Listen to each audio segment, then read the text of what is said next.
নমস্কার, কাহিনী চ্যানেলে আপনাকে স্বাগত। বাংলা সাহিত্যের নানান স্বাদের গল্প আমরা এই চ্যানেলে উপস্থাপনা করে থাকি। আপনিও যদি সাহিত্যপ্রিয় মানুষ হন, তাহলে এই চ্যানেলটি এক্ষুনি সাবস্ক্রাইব করুন। আজ আপনাদের সামনে পরিবেশন করতে চলেছি স্বনামধন্য সাহিত্যিক ও চলচ্চিত্রকার সত্যজিৎ রায় রচিত কাকতাড়ুয়া গল্পটি। গল্প পাঠে অরিজিৎ দত্ত। গল্পটি যদি ভালো লেগে থাকে তাহলে অবশ্যই একটি লাইক করবেন এবং আপনাদের মূল্যবান মতামত কমেন্টসে অবশ্যই জানাবেন। শুরু হচ্ছে আজকের গল্প, কাকতাড়ুয়া। মৃগাঙ্কবাবুর সন্দেহটা যে অমূলক নয় সেটা প্রমাণ হলো পানাগড়ের কাছাকাছি এসে। গাড়ির পেট্রোল ফুরিয়ে গেল। পেট্রোলের ইন্ডিকেটরটা কিছুকাল থেকেই গোলমাল করছে, সে কথা আজও বেরোবার মুখে ড্রাইভার সুধীরকে বলেছেন, কিন্তু সুধীর গা করেনি। আসলে কাঁটা যা বলছে তার চেয়ে কম পেট্রোল ছিল ট্যাঙ্কে। এখন কি হবে জিজ্ঞেস করলেন মৃগাঙ্কবাবু। আমি পানাগড় চলে যাচ্ছি, বলল সুধীর। সেখান থেকে তেল নিয়ে আসবো। পানাগড় এখান থেকে কত দূর? মাইল 3 হবে। তার মানে তো 2-2.5 ঘন্টা। শুদ্ধ তোমার দোষেই এটা হলো। এখন আমার অবস্থাটা কি হবে ভেবে দেখেছ? মৃগাঙ্কবাবু ঠান্ডা মেজাজের মানুষ, বৃদ্ধস্থানীয়দের উপর বিশেষ চোটপাট করেন না, কিন্তু 2.5 ঘন্টা এই খোলা মাঠের মধ্যে একা গাড়িতে বসে থাকতে হবে জেনে মেজাজটা খিটখিটে হয়ে গিয়েছিল। তাহলে আর দেরি করো না, বেরিয়ে পড়ো। 8টার মধ্যে কলকাতা ফিরতে পারবো তো? এখন 3:30। তা পারবো বাবু। এই নাও টাকা, আর ভবিষ্যতে এমন ভুলটি করো না কখনো। লং জার্নিতে এসব রিস্কের মধ্যে যাওয়া কখনোই উচিত নয়। সুধীর টাকাটা নিয়ে চলে গেল পানাগড় অভিমুখে। মৃগাঙ্কশেখর মুখোপাধ্যায় খ্যাতনামা জনপ্রিয় সাহিত্যিক। দুর্গাপুরে একটি ক্লাবের সাংস্কৃতিক অনুষ্ঠানে তাকে ডাকা হয়েছিল মানপত্র দেওয়া হবে বলে। ট্রেনে রিজার্ভেশন পাওয়া যায়নি, তাই মোটরে যাত্রা। সকালে চা খেয়ে বেরিয়েছেন, আর ফেরার পথে এই দুর্যোগ। মৃগাঙ্কবাবু কুসংস্কারে বিশ্বাস করেন না। পাঁজিতে দিনক্ষণ দেখে যাত্রা করাটা তার মতে কুসংস্কার, কিন্তু আজ পাঁজিতে যাত্রা নিষিদ্ধ বললে তিনি অবাক হবেন না। আপাতত গাড়ি থেকে নেমে আর ভেঙে একটা সিগারেট ধরিয়ে তিনি তার চারিদিকটা ঘুরে দেখে নিলেন। মাঘ মাস, ক্ষেত থেকে ধান কাটা হয়ে গেছে। চারিদিক ধু ধু করছে মাঠ। দূরে, বেশ দূরে একটি মাত্র কুড়ে ঘর একটা তেঁতুল গাছের পাশে দাঁড়িয়ে আছে। এছাড়া বসতির কোনো চিহ্ন নেই। আরো দূরে রয়েছে এক সারি তাল গাছ, আর সব কিছুর পিছনে জমাট বাঁধা বন। এই হলো রাস্তার একদিক, অর্থাৎ পূব দিকের দৃশ্য। পশ্চিমেও বিশেষ পার্থক্য নেই। রাস্তা থেকে 40-50 হাত দূরে একটা পুকুর রয়েছে, তাতে জল বিশেষ নেই।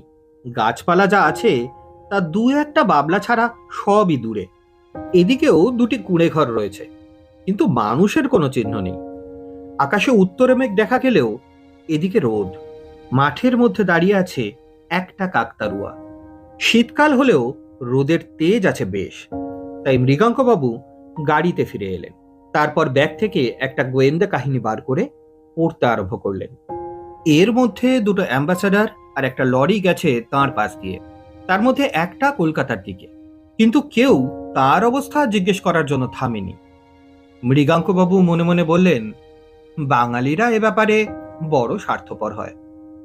নিজের অসুবিধা করে পরের উপকার করাটা তাদের কুষ্ঠিতে লেখে না। তিনি নিজেও কি এদের মতোই ব্যবহার করতেন? হয়তো তাই। তিনিও তো বাঙালি।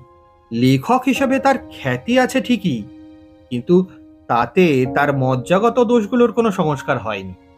উত্তরের মেঘটা অপ্রত্যাশিতভাবে দ্রুত এগিয়ে এসে সূর্যটাকে ঢেকে ফেলেছে, সঙ্গে সঙ্গে একটা ঠান্ডা হাওয়া। মৃগাঙ্কবাবু ব্যাগ থেকে পুলোভারটা বার করে পরে নিলেন। এদিকে সূর্য দ্রুত নিচের দিকে নেমে এসেছে। 5টার মধ্যেই অস্ত যাবে, তখন ঠান্ডা বাড়বে। কি মুশকিলে ফেললো তাকে সুধীর। মৃগাঙ্কবাবু দেখলেন যে বইয়ে মন দিতে পারছেন না, তার চেয়ে নতুন গল্পের প্লট ভাবলে কেমন হয়। ভারত পত্রিকা তার থেকে একটা গল্প চেয়েছে, সেটা এখনো লেখা হয়নি। একটা প্লটের খানিকটা মাথায় এসেছে এই পথটুকু আসতেই। মৃগাঙ্কবাবু নোটবুক বার করে কয়েকটা পয়েন্ট লিখে ফেললেন। না, গাড়িতে বসে আর ভালো লাগে না। খাতা বন্ধ করে আবার বাইরে এসে দাঁড়িয়ে আরেকটা সিগারেট ধরালেন মৃগাঙ্কবাবু। তারপর কয়েক পা সামনে এগিয়ে রাস্তার মাঝখানে দাঁড়িয়ে এদিক ওদিক দেখে তার মনে হলো বিশ্ব চরাচরে তিনি একা। এমন একা তিনি কোনো দিন অনুভব করেনি। না, ঠিক একা নয়, একটা নকল মানুষ আছে কিছু দূরে দাঁড়িয়ে। ওই কাকতাড়ুয়াটা মাঠের মধ্যে এক জায়গায় কি যেন একটা শীতের ফসল রয়েছে একটা ক্ষেতে, তারই মাঝখানে দাঁড়িয়ে আছে কাকতাড়ুয়াটা। একটা খাঁড়া বাঁশ মাটিতে পোঁতা, তার সঙ্গে আড়াআড়ি ভাবে একটা বাঁশ ছড়ানো হাতের মতো দুদিকে বেরিয়ে আছে। এই হাত দুটো গলানো রয়েছে একটা ছেঁড়া জামার দুটো আস্তিনের মধ্যে দিয়ে।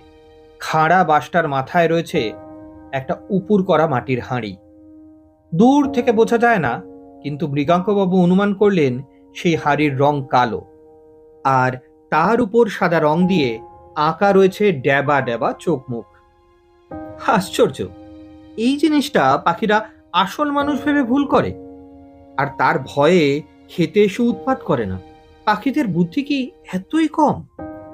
কুকুর তো এ ভুল করে না, তারা মানুষের গন্ধ পায়। কাক চড়ুই কি তাহলে সে গন্ধ পায় না? মেঘের মধ্যে একটা ফাটল দিয়ে রোদ এসে পড়ল কাকতাড়ুয়াটার গায়ে। মৃগাঙ্কবাবু লক্ষ্য করলেন যে যে জামাটা কাকতাড়ুয়ার গায়ে পরানো হয়েছে সেটা একটা ছিটের শার্ট। কার কথা মনে পড়ল ওই ছেঁড়া লাল কালো ছিটের শার্টটা দেখে। মৃগাঙ্কবাবু অনেক চেষ্টা করেও মনে করতে পারলেন না। তবে কোনো একজনকে তিনি ওরকম একটা শার্ট পরতে দেখেছেন বেশ কিছুকাল আগে। আশ্চর্য, ওই একটি নকল প্রাণী ছাড়া আর কোনো প্রাণী নেই, মৃগাঙ্কবাবু আর ওই কাকতাড়ুয়া। এই সময়টা খেতে কাজ হয় না বলে গ্রামের মাঠে ঘাটে লোকজন কমই দেখা যায় ঠিকই, কিন্তু এরকম নির্জনতা মৃগাঙ্কবাবুর অভিজ্ঞতায় এই প্রথম।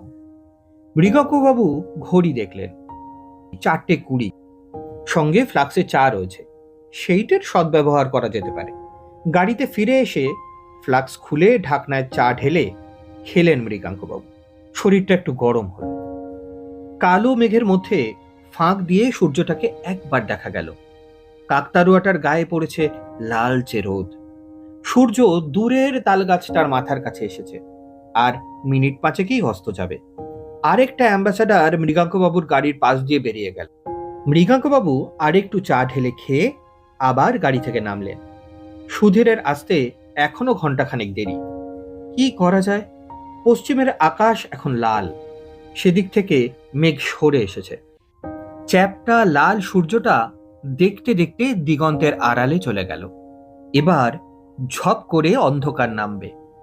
কাকতাড়ুয়া কেন জানি মৃগাঙ্কবাবু অনুভব করছেন প্রতি মুহূর্তেই ওই নকল মানুষটা তাকে বেশি করে আকর্ষণ করছে। সেটার দিকে এক দৃষ্টে চেয়ে থাকতে থাকতে মৃগাঙ্কবাবু কতগুলো জিনিস লক্ষ্য করে একটা হৃদকম্প অনুভব করলেন। ওটার চেহারায় সামান্য পরিবর্তন হয়েছে কি? হাত দুটো কি নিচের দিকে নেমে এসেছে খানিকটা? দাঁড়ানোর ভঙ্গিটা কি আরেকটু জ্যান্ত মানুষের মতো? খাড়াই বাঁশটার পাশে কি আরেকটা বাঁশ দেখা যাচ্ছে? ও দুটো কি বাঁশ না ঠ্যাং? মাথার হাড়িটা একটু ছোট মনে হচ্ছে না? মৃগাঙ্কবাবু বেশি সিগারেট খান না, কিন্তু এই অবস্থায় তাকে আরেকটা ধরাতে হলো। তিনি এই তেপান্তরের মাঠে একা দাঁড়িয়ে থাকতে থাকতে চোখে ভুল দেখছেন। কাকতাড়ুয়া কখনো জ্যান্ত হয়ে ওঠে? কখনোই না। কিন্তু মৃগাঙ্কবাবুর দৃষ্টি আবার কাকতাড়ুয়াটার দিকে গেল। কোনো সন্দেহ নেই সেটা জায়গা বদল করেছে। সেটা ঘুরে দাঁড়িয়ে তার দিকে খানিকটা এগিয়ে এসেছে না, আসছে। খুঁড়িয়ে খুঁড়িয়ে চলা, কিন্তু দু পায়ে চলা। হাড়ির বদলে একটা মানুষের মাথা, গায়ে এখনো সেই ছিটের শার্ট, আর তার সঙ্গে মালকোচা দিয়ে পরা খাটো ময়লা ধুতি। বাবু, মৃগাঙ্ক বাবুর সমস্ত শরীরের মধ্যে দিয়ে একটা শিহরণ খেলে গেল। কাকতাড়ুয়া মানুষের গলায় ডেকে উঠেছে, এবং এ গলা তার চেনা। এই হলো তাদের এককালের চাকর অভিরামের গলা। এইদিকেই তো ছিল অভিরামের দেশ। একবার তাকে জিজ্ঞেস করেছিল মৃগাঙ্কবাবু। অভিরাম বলেছিল সে মানকরের পাশের গায়ে থাকে। পানাগড়ের আগের স্টেশনে তো মানকর। মৃগাঙ্কবাবু চরম ভয়ে পিছোতে পিছোতে গাড়ির সঙ্গে সেঁটে দাঁড়ালেন। অভিরাম এগিয়ে এসেছে তার দিকে। এখন সে মাত্র 10 গজ দূরে। আমায় চিনতে পারছেন বাবু? মনে যতটা সাহস আছে সবটুকু একত্র করে মৃগাঙ্কবাবু প্রশ্নটা করলেন, তুমি অভিরাম না? এতদিন পরেও আপনি চিনেছেন বাবু? মানুষেরই মতো দেখাচ্ছে অভিরামকে, তাই বোধহয় মৃগাঙ্কবাবু সাহস পেলেন। বললেন, তোমাকে চিনেছি তোমার জামা দেখে। এই জামা তো আমি তোমাকে কিনে দিয়েছিলাম। হ্যাঁ বাবু, আপনি দিয়েছেন। আপনি আমার জন্য অনেক করেছেন, কিন্তু শেষে এমন হলো কেন বাবু? আমি তো কোনো দোষ করিনি। আপনারা আমার কথা বিশ্বাস করলেন না কেন? মৃগাঙ্কবাবুর মনে পড়ল 3 বছর আগের ঘটনা। অভিরাম ছিল মৃগাঙ্কবাবুদের 20 বছরের পুরনো চাকর। শেষে একদিন অভিরামের ভীমরতি ধরে। সে মৃগাঙ্কবাবুর বিয়েতে পাওয়া সোনার ঘড়িটা চুরি করে বসে। সুযোগ সুবিধা দুই ছিল অভিরামের। অভিরাম নিজে অবশ্য অস্বীকার করে, কিন্তু মৃগাঙ্কবাবুর বাবা ওঝা ডাকিয়ে কুলোতে চাল ছুঁড়ে মেরে প্রমাণ করিয়ে দেন যে অভিরামই চোর। ফলে অভিরামকে ছাড়িয়ে দেওয়া হয়। অভিরাম বলল, আপনাদের ওখান থেকে চলে আসার পর আমার কি হলো জানেন? আর আমি চাকরি করিনি কোথাও, কারণ আমার কঠিন ব্যারাম হয়, উদুরি। টাকা পয়সা নাই, না ওষুধ না পত্তি।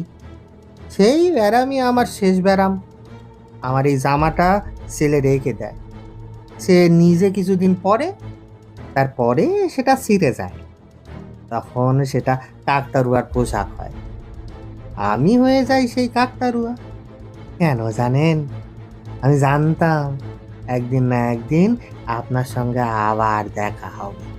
আমার প্রাণটা ছটফট করছিল। হ্যাঁ, মৃত লোকেরও প্রাণ থাকে। আমি মরে গিয়ে যা জেনেছি সেটা আপনাকে বলতে চাইছিলাম। সেটা কি অভিরাম? বাড়ি ফিরে গিয়ে আপনার আলমারির নিচে পিছন দিকটায় খোঁজ করবেন। এইখানে আপনার ঘড়িটা পড়ে আছে এই 3 বছর ধরে। আপনার নতুন চাকর ভালো করে ঝাড়ু দেয় না, তাই সে দেখতে পায়নি। এই ঘড়ি পেলে পরে আপনি জানবেন অভিরাম কোনো দোষ করেনি। অভিরামকে আর ভালো করে দেখা যায় না। সন্ধ্যা নেমে এসেছে। মৃগাঙ্কবাবু শুনলেন অভিরাম বলছে, এত কাল পরে নিশ্চিন্ত হলাম বাবু। আমি আসি। মৃগাঙ্কবাবুর চোখের সামনে থেকে অভিরাম অদৃশ্য হয়ে গেল। তেল এনেছি বাবু। সুধীরের গলায় মৃগাঙ্কবাবুর ঘুমটা ভেঙে গেল। গল্পের প্লট ফাঁদতে ফাঁদতে কলম হাতে গাড়ির মধ্যে ঘুমিয়ে পড়েছিলেন তিনি। ঘুম ভাঙতেই তাঁর দৃষ্টি চলে গেল পশ্চিমের মাঠের দিকে। কাকতাড়ুয়াটা যেমন ছিল তেমন ভাবেই দাঁড়িয়ে আছে। বাড়িতে এসে আলমারির তলায় খুঁজতেই ঘড়িটা বেরিয়ে পড়ল। মৃগাঙ্কবাবু স্থির করলেন ভবিষ্যতে আর কিছু চুরি গেলেও ওঝার সাহায্য আর কখনো নেবেন না। শুনছিলেন আজকের গল্প কাকতাড়ুয়া, রচনা সত্যজিৎ রায়। গল্পটি যদি আপনাদের ভালো লেগে থাকে এবং এই ধরনের আরও নতুন নতুন গল্প শুনতে কাহিনী চ্যানেলটি সাবস্ক্রাইব করতে ভুলবেন না।